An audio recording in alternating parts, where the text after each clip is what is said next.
Two contrasting news stories about London this week. Waymo has just announced that it is going to be trialling its driverless cars in the capital next year. And meanwhile, cars are to be entirely banned from a section of London's premier shopping venue, Oxford Street. Feeling mischievous, I could characterise this as first the bad news, now the good news. Waymo, not surprisingly, sees it rather differently.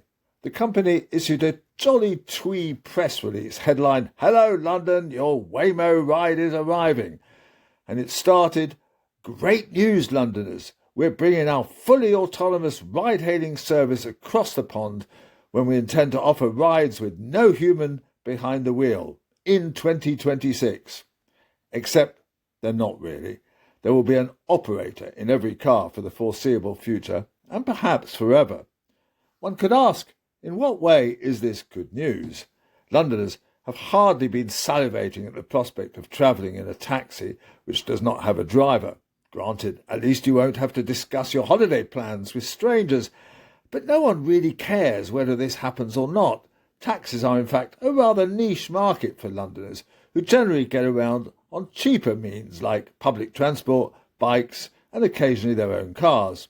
The addition of a few supposed robo-taxis is about as interesting as the announcement of a new bus route in Croydon or the installation of toilets in a remote tube station.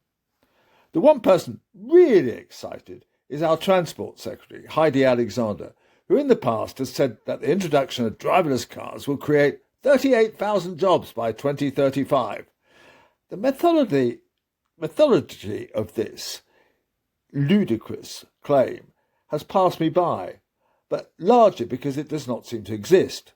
But she has been at it again, responding to Waymo's cheery announcement with a quote that may come to haunt her one day. "Boosting the autonomous vehicle sector will increase accessible transport options alongside bringing jobs, investment and opportunities in the UK. The notion that a technology which is doing away with drivers will be a net creator of jobs is perhaps fanciful. We will," says Ms. Alexander, "apparently become world leaders in the technology." Well, Heidi, given that Waymo and several other American companies and numerous Chinese firms have invested billions in this technology, we are going to be very much in the second division with our handful of little startups and testing facilities. And government spending on this has amounted to small change compared with what the big tech companies invest with their footloose capital. Robin Spinks, head of inclusive design at the Royal National Institute for the Blind, has also drunk the Kool-Aid and backing Waymo's plans, as he seems to think that autonomous cars will be useful for those with no sight. In fact, surely not having a driver will make it far harder for blind people to use a taxi, who will not be helped with luggage or be reassured as to where to get out of the car. How he thinks that this will make life better for any people with limited or no sight probably means he shaves it as Waymo's best useful idiot. Rest easy, though. I'm a betting man and would be happy to put in a considerable sum on a wager that this will not happen in 2026. There are just too many legislative and practical hurdles to overcome.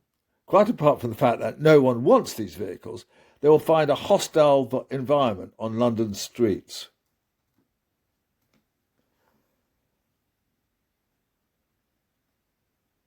There is no grid system of roads, but rather a medieval pattern that will be difficult to navigate, and there are large numbers of roadworks, temporary traffic lights and permanent roadblocks in low-traffic neighbourhoods that make London the worst place to trial this technology.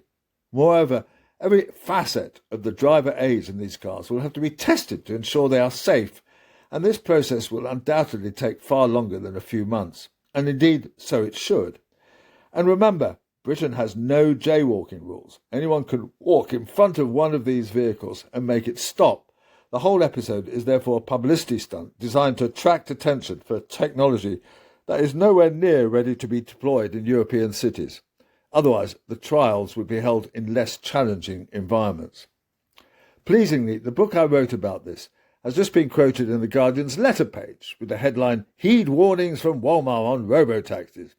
Although the book, Driverless Cars, on the road to nowhere was written a few years ago, its analysis remains current and relevant. Copies can be obtained. Now for the good news. Nearly 30 years ago, I wrote a piece for the Evening Standard advocating the pedestrianisation of Oxford Street.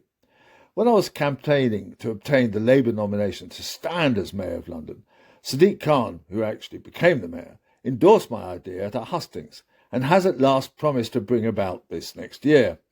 There are still hurdles, and notably local elections for the boroughs, but not the mayoral election, which is in 2028, are being held in May next year, which is why he is suddenly in a hurry. Let's hope Sadiq succeeds in beating that deadline, as once the street is pedestrianised, everyone will wonder why it hasn't happened years ago.